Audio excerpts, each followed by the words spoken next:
troisième partie de ce cours, nous allons voir, c'est la partie théorique. Nous allons observer deux modèles d'organisation du travail, le taylorisme et le post-taylorisme. Ceux-là correspondent aux évolutions de la société. Ils permettent de mettre en avant les descripteurs de l'emploi qui font qu'un individu se sente bien ou non dans le travail. Donc, nous allons approfondir ces deux éléments théoriques essentiels. Nous allons commencer par le modèle taylorisme. Le but du modèle taylorisme, c'est d'accroître la productivité. Il a été mis en avant par Taylor au début du siècle dernier, quand il a voulu créer l'organisation scientifique du travail. Son but était d'accroître la productivité en réduisant les mouvements inutiles dans l'entreprise, en réfléchissant sur les gestes techniques que les ouvriers devaient effectuer dans une usine. Il a décomposé les tâches, il les a réparties entre individus, afin de produire en peu de temps une plus grande quantité. Donc là, nous parlons de division horizontale du travail, où chaque ouvrier va être spécialisé dans une tâche particulière. Et ensuite, la deuxième organisation du travail qu'il a développée, c'est l'organisation verticale, c'est-à-dire que les ordres viennent d'en haut et les ouvriers vont effectuer les tâches que les concepteurs ont mis en avant. Le but de tout cela, c'est d'être plus productif. Les inconvénients de cette division du travail, c'est la parcellisation des tâches, la monotonie, l'ennui et la dureté du travail de ceux qui le font. Un exemple classique quand on parle du taylorisme, c'est le Fordisme.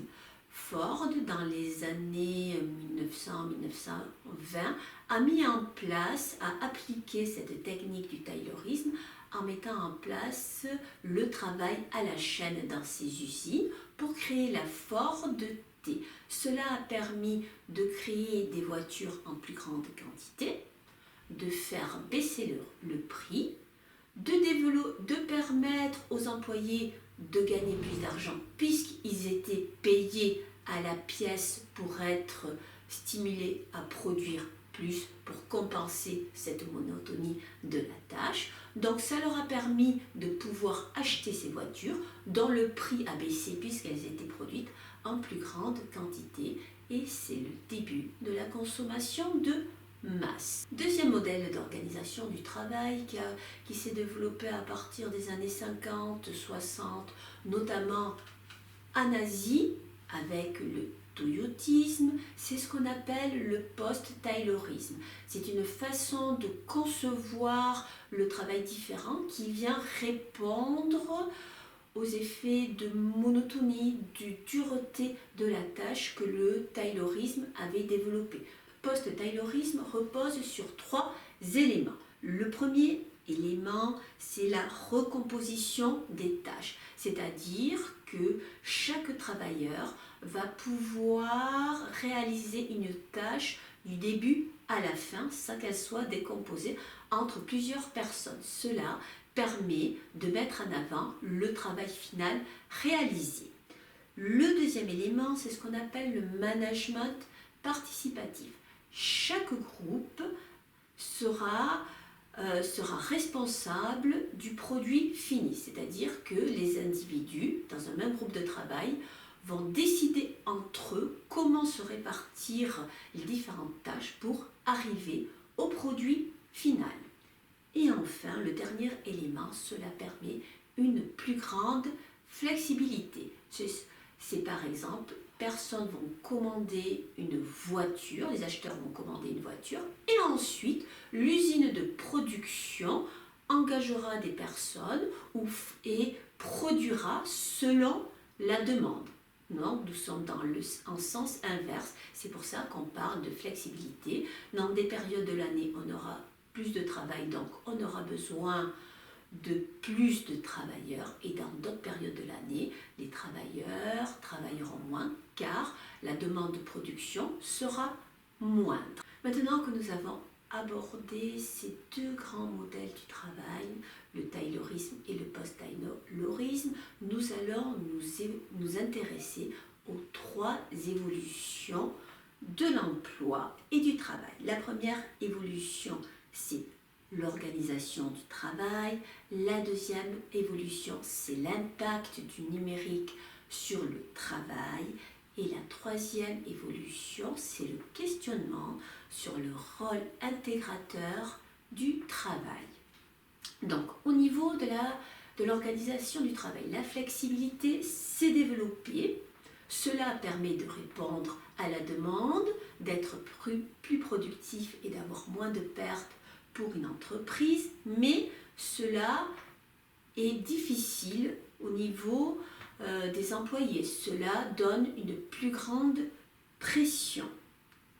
Également, ce qui s'est développé, c'est les nouvelles technologies du numérique. Cela engendre des inégalités entre les individus qui les maîtrisent et ceux qui ne les maîtrisent pas.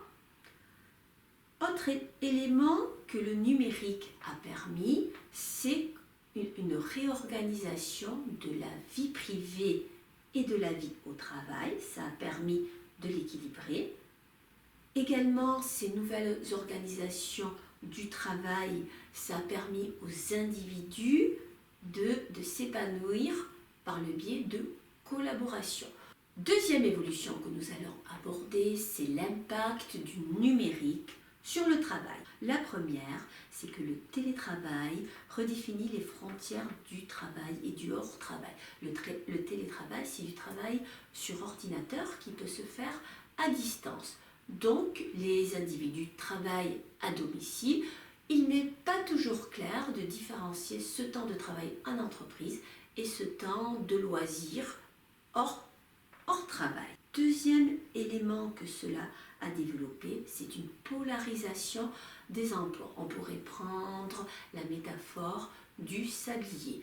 D'un côté, on a des emplois très qualifiés qui se sont développés, bien rémunérés, et de l'autre côté, des emplois peu qualifiés, peu rémunérés, qui sont en train de se développer et le milieu moyen est en train de rétrécir. Troisième impact, c'est transformation des relations d'emploi par le numérique. C'est-à-dire que les individus, allant de moins en moins dans une société, ont moins d'échanges avec d'autres individus. Donc c'est une autre façon de travailler, une autre façon de créer des liens sociaux qui se développent. Et le dernier élément que l'on peut rajouter également pour votre culture personnelle, c'est le développement de l'ubérisation et du micro-travail. L'ubérisation, c'est-à-dire que par le biais de plateformes, des individus, des demandeurs et des offreurs vont être directement mis en lien sans que soient développés tous les contrats de travail autour et également le micro-travail, c'est-à-dire ce sont des petits emplois sur des plateformes de courte durée qui se développent. La troisième évolution à prendre en compte, c'est le questionnement sur le rôle intégrateur du travail. Le travail est considéré comme une instance qui permet aux individus d'avoir une place dans la société.